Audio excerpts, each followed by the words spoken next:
RD coaching classes में आपका स्वागत है। आज हम ये वाला क्वेश्चन करेंगे। 6 इलेक्ट्रॉनों की क्वांटम संख्या नीचे दी गई है, जिन्हें ऊर्जा के बढ़ते क्रम में व्यवस्थित कीजिए। इनमें से किसी भी संयोग में समान ऊर्जा हो तो बताइए। जैसे n बराबर 4 दे रखा, l बराबर 2 है, तो m माइनस m कितना होगा, l माइनस का 2, और ms कितना होगा, माइनस का हाफ होगा। फिर n 3 दे रखा है, l 2, तो इसे हम n प्लस l के नियम से सोल्व करेंगे। सबसे पहले हम इसको पहचानना सीखेंगे कि ये हमारा है क्या। तो हम इन सबको पहचानने की कोशिश करेंगे। जैसे हमें दे रखा है n 4 दे रखा है और n की वैल्यू 4 है, और यहाँ पे l की वैल्यू कितनी दे रखी है, 2 दे रखी है, और l की वैल्यू 2 मतलब क्या होता है, d। तो हम इससे पहले यहाँ लिख लेंगे। इस वैल्यू के लिए हम लिख लेंगे सबसे पहले। तो क्या हो जाएगा, आपके पास अगर n 4 दे रखा है, ये दे रखा है, तो हम क्या बोलेंगे, आपकी s की वैल्यू होती है 0, p की वैल्यू होती है 1, d की वैल्यू होती है 2, और f की वैल्यू होती है 3। तो इस वैल्यू से हम सबको सेट कर सकते हैं। जैसे आपको यहाँ पे n दे रखा है, तो n की वैल्यू 4 है, तो आप क्या लिखेंगे 4, और फिर यहाँ पे l की वैल्यू 2 दे रखी है, तो आप क्या लिखेंगे, अब 2 के लिए हम क्या देखते हैं, d लिखते हैं, तो ये आपका क्या हो जाएगा, 4d स्पीसीज हो जाएगा। तो आप इसको वैल्यू के हिसाब से सेट करेंगे। जैसे आपको दे रखा है, तो हम क्या करेंगे, आपको देखा n की वैल्यू 4, l की वैल्यू 2, एम एल की वैल्यू माइनस का 2, और एम एस की वैल्यू दे रखी है माइनस का हाफ। तो हम जानते हैं कि हमारी वैल्यू क्या आती है, तो हम इसको यहाँ पे से लेंगे 4, और एल की यानी कि डी की वैल्यू है, डी की वैल्यू 2 होती है, तो हम लिखेंगे डी। ठीक है, तो ये एन प्लस एल के नियम के हिसाब से, तो अब इसको बोलेंगे एन प्लस एल।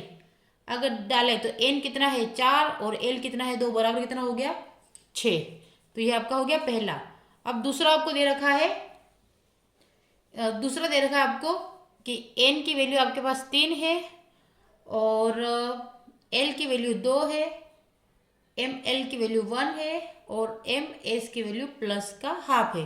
तो हम n प्लस l के नियम से यहाँ पे हमारे पास कितना 3 दे रखा है, और l की वैल्यू कितनी 2 रखी है, तो 3 और 2 कितने होते हैं, 5 हो जाते हैं। यानी कि एक वैल्यू हमारे पास ये आ गई, दूसरी वैल्यू हमारे पास ये आ गई।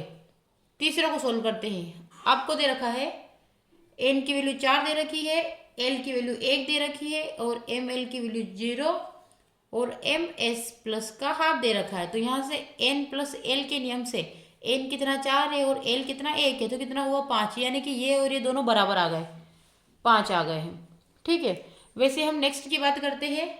आपको दे रखा है चौथे में n की वैल्यू दे रखी है 3, l की वैल्यू दे रखी है 2, एम एल की वैल्यू माइनस का 2, और एम एस की वैल्यू दे रखी है आपको माइनस का 1 हाफ।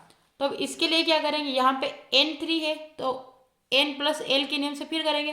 तो l आपको n3 दे रखा है, और प्लस कितना दे रखा है 2, तो कितना हो गया 5। अब यहाँ पे भी 5, यहाँ पे भी 5, यहाँ पे भी 5।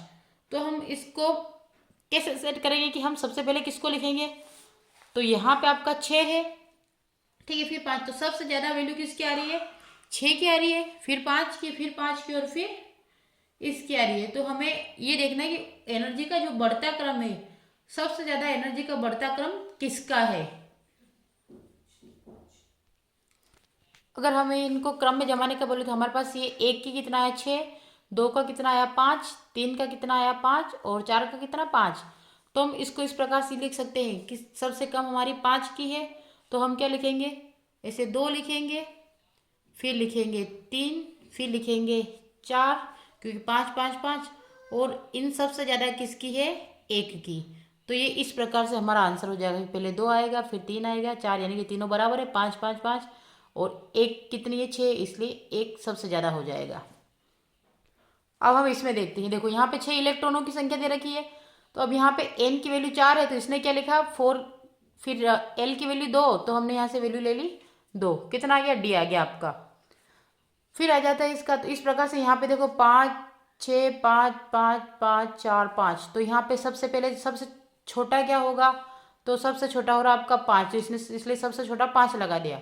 उसके बाद देखिए सबसे, उसके बाद सबकी वैल्यू बराबर आ रही है, तो उसने बराबर वैल्यू के लिए यहाँ पे क्या कर दिया, 2 को लिया 2, क्योंकि यहाँ पे क्या आ रहा है 3D आ रहा है, तो क्रम से चलेंगे 3D, फिर 3P, ठीक है इधर। तो इसने 5 को लिया, तो 2 किसके बराबर है, 4 के बराबर है, तो 2 और 4 दोनों की 5 5 वैल्यू है, तो दोनों को बराबर क्यों लिया है, क्योंकि यहाँ पे भी 3 है, यहाँ पे भी 3 है। अभी हम 4 पे नहीं गए, हम 3 की बात कर रहे हैं, तो यहाँ पे भी 3, यहाँ पे भी 3। अब वापस बात करें, इसलिए 2 और 4 को दोनों को बराबर, क्योंकि सेम ऊर्जा कक्षक में है। उसके बाद करते हैं इस वाले की। तो देखो तीसरे वाले में देखो आपका क्या है, 4 दे रखा है, यानी कि ये 4p में है। अब 4p में है और इधर हम देखेंगे 6 को, तो ये भी क्या है 4p में, क्योंकि 4+1 तो 4 यानी कि 4, और 1 किसका होता है, p की वैल्यू होती है। तो हमने लिख दिया 4+1 और 4+ तो दोनों 5। तो इससे ज़्यादा किसकी वैल्यू आएगी, 3 और 6 की आएगी। और सबसे ज़्यादा किसका आ रहा है, 6 का, इसलिए कौन सा नंबर पहले पे, तो पहला सबसे पहले आ जाएगा। तो सबसे पहले लेंगे 5, फिर 2 और 4 बराबर, उसके बाद फिर 3 6 बराबर, और सबसे ज़्यादा वैल्यू आ जाएगी 1 की। और अगर इसे लिखे तो 3p आता है, उसके बाद फिर 3d आता है, फिर 3d, दोनों 3d बराबर हो गए। फिर आता है 4p और 4p दोनों बराबर हो गए। उसके बाद आता है आपका 4d जो ये दे रखा है। तो कक्षकों की ऊर्जा का बढ़ता क्रम इस प्रकार से हम सेट कर सकते हैं। Thank you for watching.